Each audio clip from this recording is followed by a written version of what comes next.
Good morning, First Church folks. It's Monday morning and we're back with Music on Mondays. I'm Craig Simmons, Minister of Music here at First Church.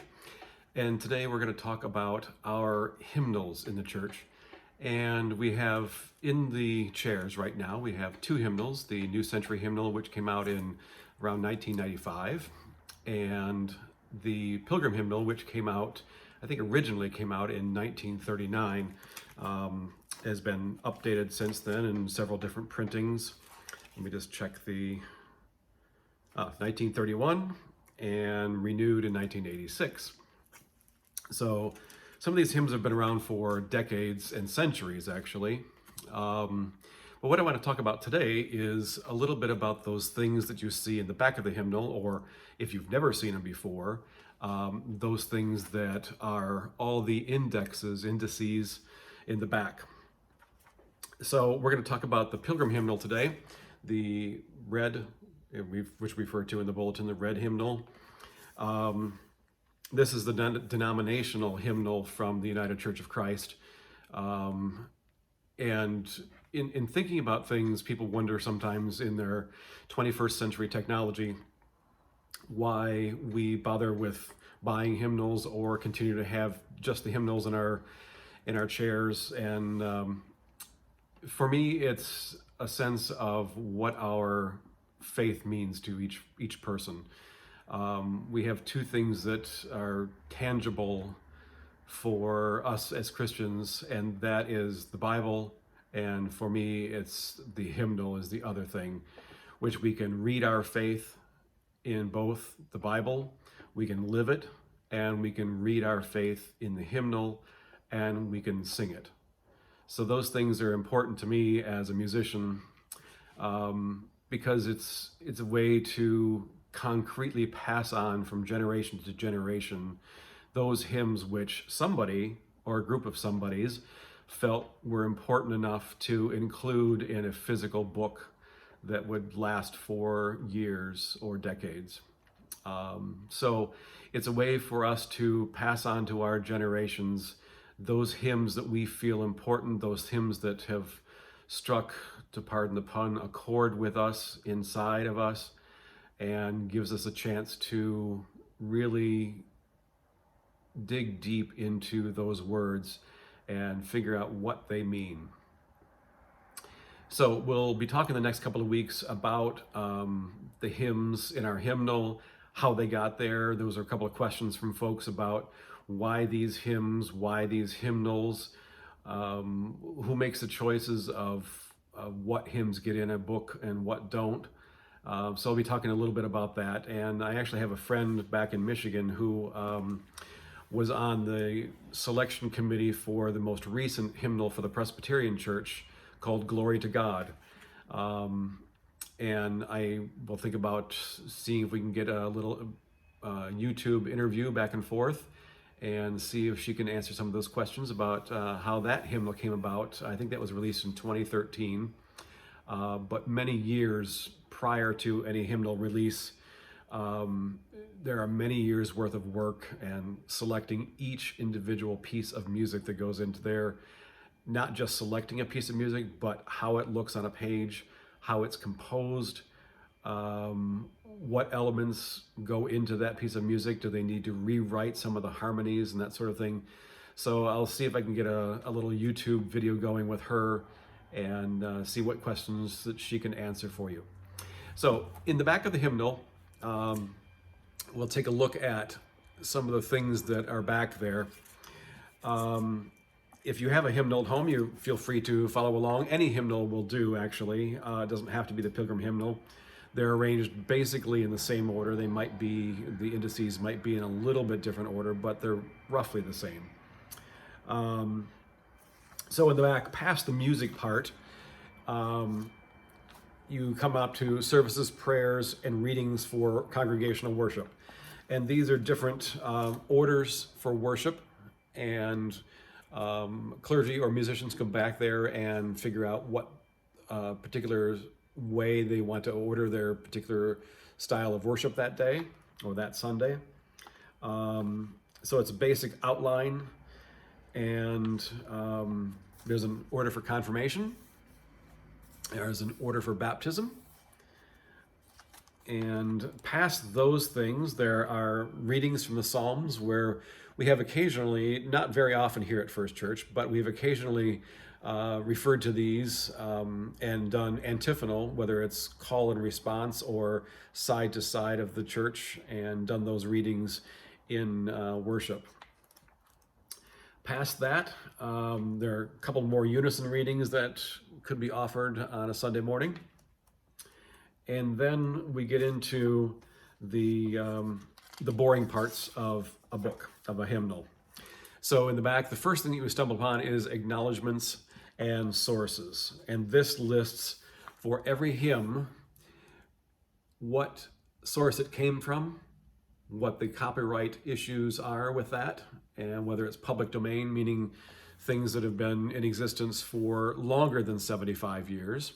I think that's the guideline right now for anything that's in public domain is older than 75 years, unless the copyright has been renewed in those 75 years.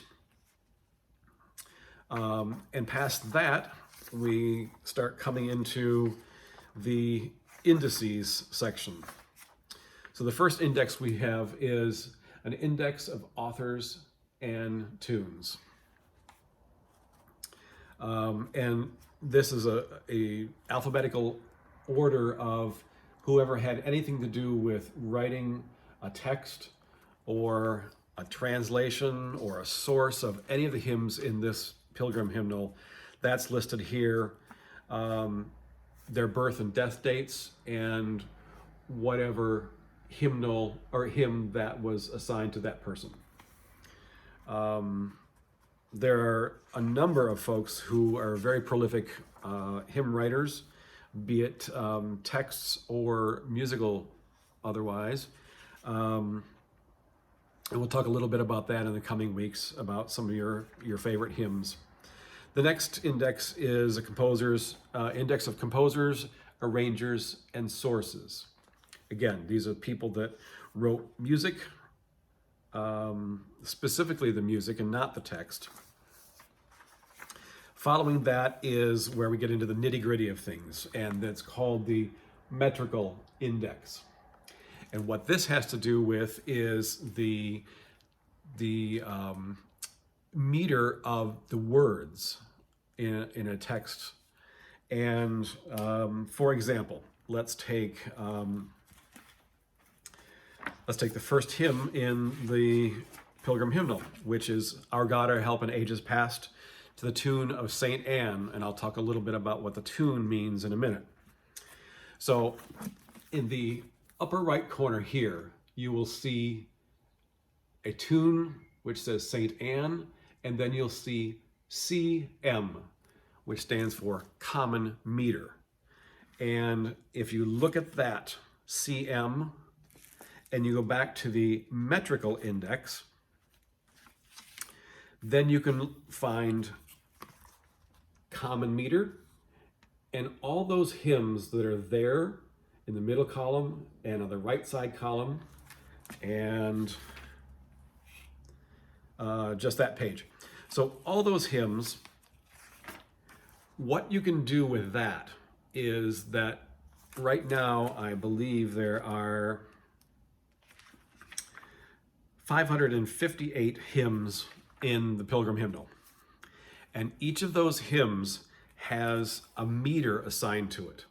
There are these numbers here or over here, LM, long meter. You can take that CM or whatever those meter numbers are or letters, and you can go back to the metrical index.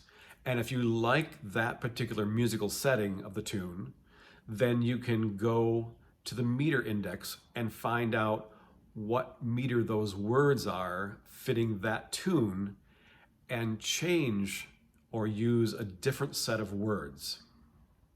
Similarly, if you like that set of words and you don't like that tune, you can go and find in the metrical index that setting and figure out what tune you like better or something that might be fitting more.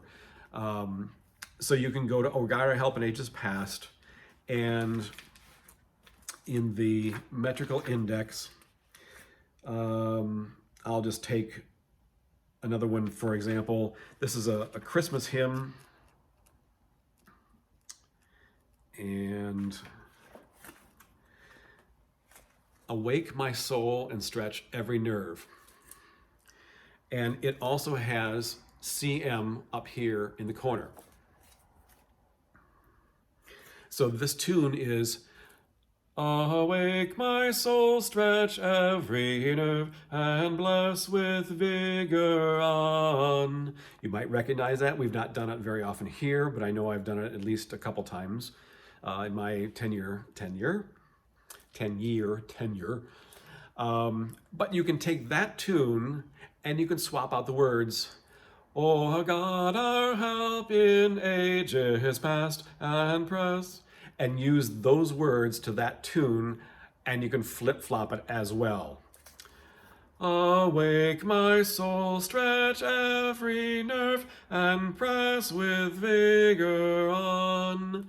So now you have doubled your resources for that tune and that text. It's not simply assigned to that text or to that tune, but you can swap things out. So instead of having just 558 options in your hymnal, you have a myriad amount of options in your hymnal to change tunes and change texts. So that's what the metrical index does. If you ever looked in the back of the hymnal and wondered what all these things were, now you're getting your information. After the metrical index, you go over a couple of pages and there's an alphabetical index of tunes. Now, we talked about before, Our God, Our Help in Ages Past. The tune was Saint Anne up here in the right corner. And all that means is that when the musical composer wrote that music setting or that piece of music, they assigned, for a hymn, they assigned a tune name. It doesn't have to be anything deep or theological. It could be something that I was walking down the street one day and saw a beautiful oak tree. And that composer wrote a piece of music that might have reflected how he saw that oak tree, and he could name his hymn tune Oak Tree. So that's how musical hymn tunes came about. There is Jesus Shall Reign Where'er the Sun. The tune is Duke Street. So let's take that formula and let's look in the back.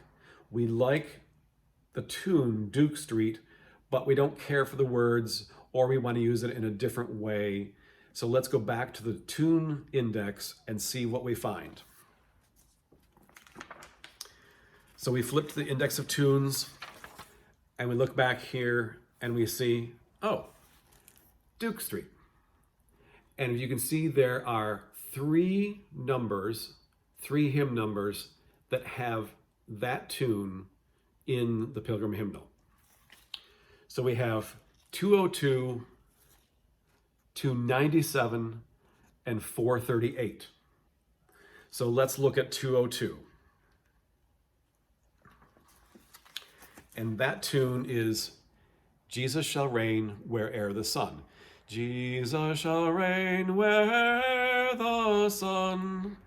That's that tune with that set of words. And the other one, 297, which I think was just what I was looking at before. Nope. Again, here's a tune that I am very familiar with. Actually has one of my favorites, but this is a text I've not encountered before. And this is, O God, above the drifting years. O God, above the drifting years, the shrines our fathers founded stand. So there's a different set of words you could use. And the last one in here is 438. And we'll see what text that is. O God, beneath thy guiding hand. O God, beneath thy guiding hand, Our exiled fathers crossed the sea. So that's how a hymn index of tunes can help you be very flexible in your choice of hymns for a Sunday morning or any worship service. The next thing in the indices part is topical index. And all that means is I've got a season or a Sunday and I need to find out something for Ash Wednesday or something for beauty. So here is beauty, and there are 4 listings of what the editors and compilers of this hymnal thought were hymns that were about beauty. All beautiful the march of days, all things bright and beautiful, fairest Lord Jesus, for the beauty of the earth. So there are a number of things in here that you can just search. I want to find a hymn. Not all categories are listed there, obviously. Sometimes you see, I want something about faithfulness. And over here it says faithfulness, see constancy. Meaning the constant love or the constant source of support. So you have to kind of flip back and forth and figure out where those things are based on how this hymnal committee put this hymnal together. So the topical index is quite long and it goes on for a few pages. Then the next thing we find is probably the most used index in a hymnal, and it's the index of first lines. And that means the first line of the text. Doesn't mean necessarily what the hymn is called, but very often, 95% of the time, I think that's usually what it ends up being. Is the first line was what people usually look for. However, there are spots in there where, in parentheses, there are things that that might be referred to in a different way. So in this index, it says, Battle Hymn of the Republic, see also mine eyes have seen the glory. So if you say, I want to sing the Battle Hymn of the Republic, and a particular hymnal doesn't have it in that specific way, then you have to go back and see what the first line of the hymn is and search for it that way. So that's a little bit about the first line index, and that's the last index in this hymnal. So that gives you a little bit of a background of how the hymnal is constructed. Some hymnals will launch right into the hymns like our Pilgrim Hymnal does. Other hymnals will have all this orders of worship and things that are at the back of the hymnal in the front part of the hymnal, because they think that when you gather for worship and how to create worship, that should be the first thing one looks for. And then it launches into, a number of pages later, launches into all the hymns in the hymnal. So that gives you a little bit of an idea about how things are organized in the hymnal, and I hope that gives you a little bit more information. And while you're sitting at home in these isolated weeks, take out your hymnal, look at things, and start exploring things and see what happens and what questions you might have. And again, let me know, email me and find out if you have a question. I'll try to answer that in coming weeks, and we'll see how that goes. So again, stay healthy, stay safe, and we'll see you again next week.